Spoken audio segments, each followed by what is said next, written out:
अस्सलाम वालेकुम everyone. I hope आप सब ठीक ठाक हैं, खैर खैरियत से हैं। आज मैं MGHS PHEV सीरीज़ के अंदर एक और वीडियो आपके लिए लेके आया हूँ which is also very informative. This video is going to be about the major differences between MGHS trophy और MGHS PHEV। I think major भी नहीं, इसमें जितने भी डिफरेंसेस होंगे इसमें मैं कवर कर दूंगा इंशाल्लाह, सो दैट कि आपको क्लैरिटी हो कि आप कौन सी गाड़ी लेना चाहते हैं या क्या डिफरेंसेस हैं और आपकी जो प्राइस डिफरेंस है उसमें क्या कवर हो रहा है। तो चलें स्टार्ट करते हैं। फ़र्स्ट ऑफ़ ऑल जो सबसे मेजर डिफरेंस है वो इसके इंफॉर्मेशन क्लस्टर का है। जो MGHS PHEV है उसके अंदर यू कैन सी कि it has a different information cluster because इसमें आपकी बैटरी इंफॉर्मेशन आ रही होती है और आपकी रीजन ब्रेकिंग की सारी इंफॉर्मेशन और वो सारी चीज़ें आती हैं। क्योंकि आपकी PHEV में आप देख सकते हैं कि यहाँ पे एक इंजन है ऊपर वाली साइड पे, नीचे आपकी मोटर और पीछे बैटरी है। तो ये इन्फॉर्मेशन इसको अकोमोडेट करने के लिए, और साइड पे अगर आप राइट बॉटम पे देखें आपकी EV की रेंज आ रही है जो कि अभी 58% चार्ज और 30 किलोमीटर की रेंज है।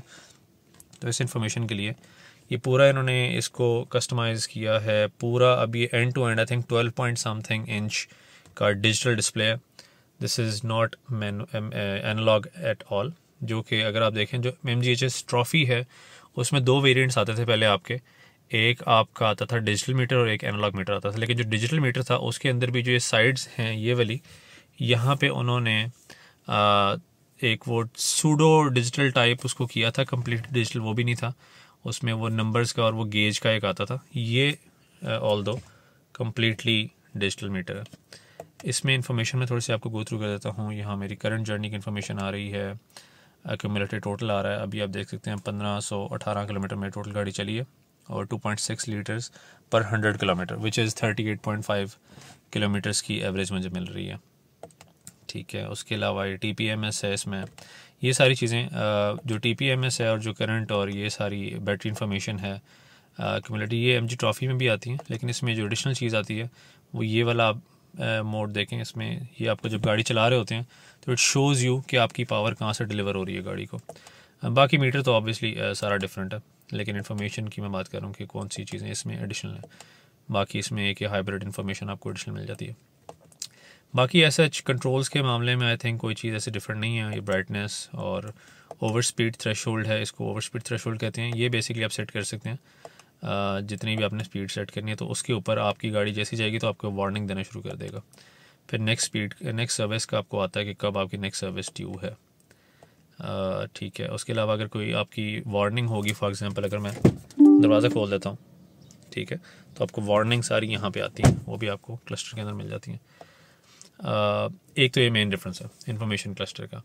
सेकेंडली जो एक चीज़ डिफरेंट है वो ये है कि आपकी गाड़ी के अंदर अगर हम आते हैं लेट्स सी, यहाँ पे जो गाड़ी की सेटिंग्स हैं, बेसिकली यहाँ पे आपके बटन हैं टॉगल डिफरेंट। होम पे जाते हैं तो आपका होम डिस्प्ले आ जाएगा।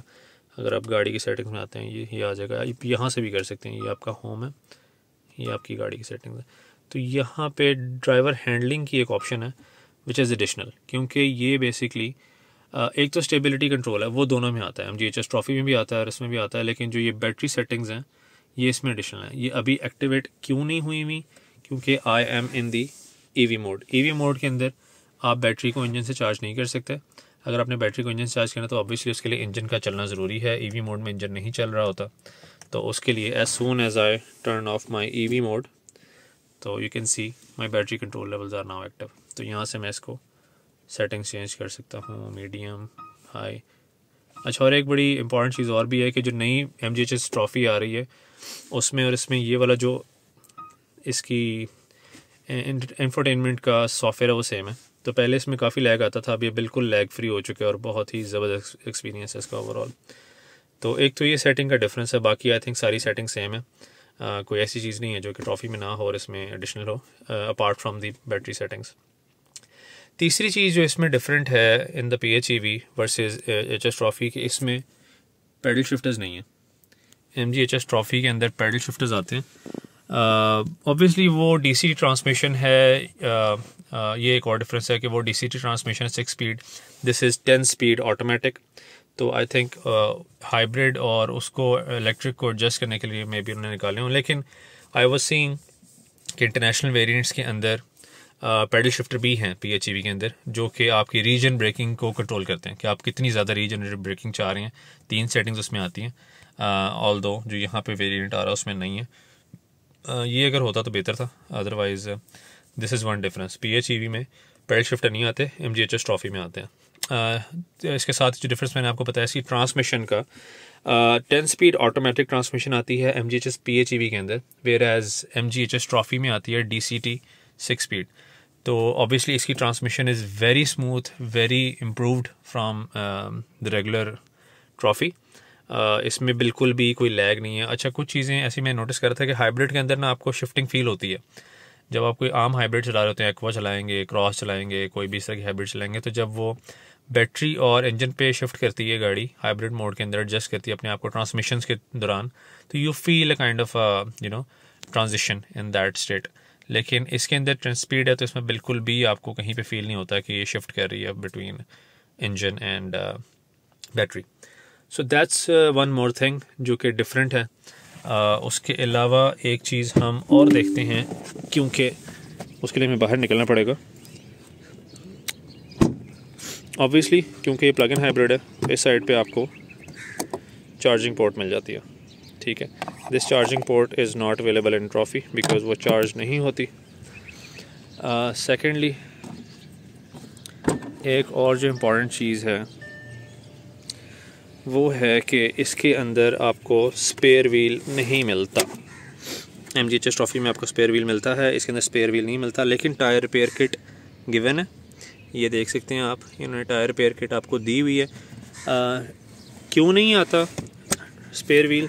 उसके रीज़न ये है कि इसके नीचे आपकी बैटरी है, इसमें 16.5 किलोवाट की बैटरी है, तो battery size pretty big.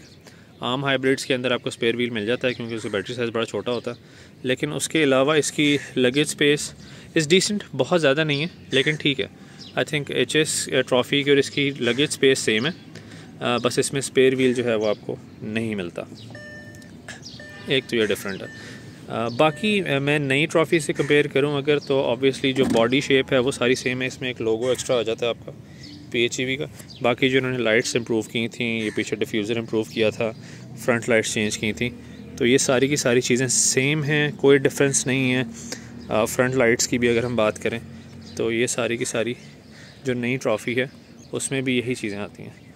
Apart from that I think as such कोई मेजर डिफरेंस नहीं है गाड़ी के अंदर, बाकी सारी की सारी चीज़ें सेम हैं MGHS PHEV और MGHS ट्रॉफी के अंदर। हाँ, एक चीज़ बहुत इंपॉर्टेंट जो कि आई थिंक बतानी चाहिए, जो कि मैं भूल जाऊँगा।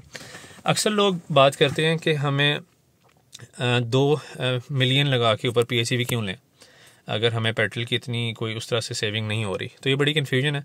ये आपको पेट्रोल बहुत ज़बरदस्त सेव करती है। आप मेरा एवरेज भी अगर देखेंगे अभी तो यूल सी कि इट्स 38.5 और ये इम्प्रूव हो रहा है मज़ीद, क्योंकि नॉर्मल जो आपकी सिटी की ड्राइव है ना, अगर तो 50 से 60 किलोमीटर की रेंज के अंदर अंदर है तो आप इसको चार्ज करें ओवरनाइट और आप इसको EV मोड पे ही चलाएं तो आपका पेट्रोल का एक कतरा भी यूज़ नहीं होगा, ठीक है।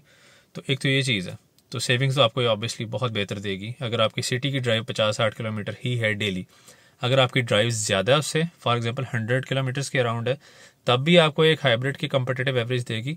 अगर 100 से ऊपर है फिर ऑब्वियसली आपकी ड्राइव ज़्यादा है तो आपको उस तरह से एडवांटेजेस के शायद ना मिल सके। एक लास्ट चीज़ जो मैं बताना चाहूँगा विच ऑल्सो जस्टिफाइज़ कि इसकी 2 मिलियन प्राइस ज़्यादा क्यों है ट्रॉफी से, इसकी जो इंजन की हॉर्स पावर और टॉर्क है वो उससे काफ़ी ज़्यादा। I think the horse power figures around 270 to 80, correct me if I am wrong, I think 260 से 280 के बीच में है। और जो टॉर्क है आई थिंक कंपनी क्लेम कर रही है, मैं उसके ब्रोशर्स वगैरह पे, ब्रोशर्स पे तो नहीं, मार्केटिंग मटेरियल जो सोशल मीडिया पे वहाँ मैं देख रहा था 480 लिखा हुआ। 480 आई थिंक नहीं है, मैंने जो इंटरनेशनल मार्केट में सर्वे किया इसका 370 न्यूटन मीटर टॉर्क है, which is still very good.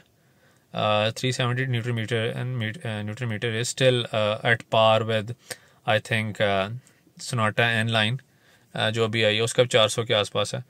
तो उसकी वजह से इसका जो रिस्पांस है गाड़ी का वो MGHS ट्रॉफी से बहुत बेहतर है। एक तो चूँकि EV मोड है तो इंस्टेंटेनियस आपको एक्सेलरेशन मिलती है, आप पेडल करें गाड़ी निकलती है, it has no lag whatsoever. दूसरा आपका 0 to 100 है, that is about 7 second, 7.5 second. Company claim करती है 7.1, I have seen it be around 7.5 और 7 के बीच में वेरी करता है। लेकिन for a machine this big इतना ज़्यादा मतलब 0 to 100 और वो टॉर्क बड़ा, इट्स वेरी इंप्रेसिव। तो ये कुछ चीज़ें हैं which I think pretty much justify कि ये गाड़ी एक तो वैसे ही ओवरऑल MGHS ट्रॉफी से बहुत पावरफुल है। अगर आप इसकी कंजम्पशन को निकाल भी दें तो that justifies the price difference. बाकी ऑब्वियसली अगर आप इसको PHEV की तरह ट्रीट करेंगे, you will charge it as and when possible and then you take maximum average out of it, तो it's a very very amazing car. So ये basically differences है MGHS ट्रॉफी और MGHS PHEV के बारे में। I have made other videos as well जिसमें मैंने काफ़ी सारी टिप्स एंड ट्रिक्स बताए हुए हैं इस गाड़ी के बारे में, तो you can check that out in the same playlist. Otherwise soon I will be making videos जिसमें मैं इसका 0 to 100 टेस्ट भी करूँगा रियल वर्ल्ड के अंदर, तो I will share that with you कि एक्चुअली कहाँ पे ये गाड़ी स्टैंड कर रही है। So stay tuned, if you like this video, if you found it helpful, please like and subscribe, and see you in the next one. Take care.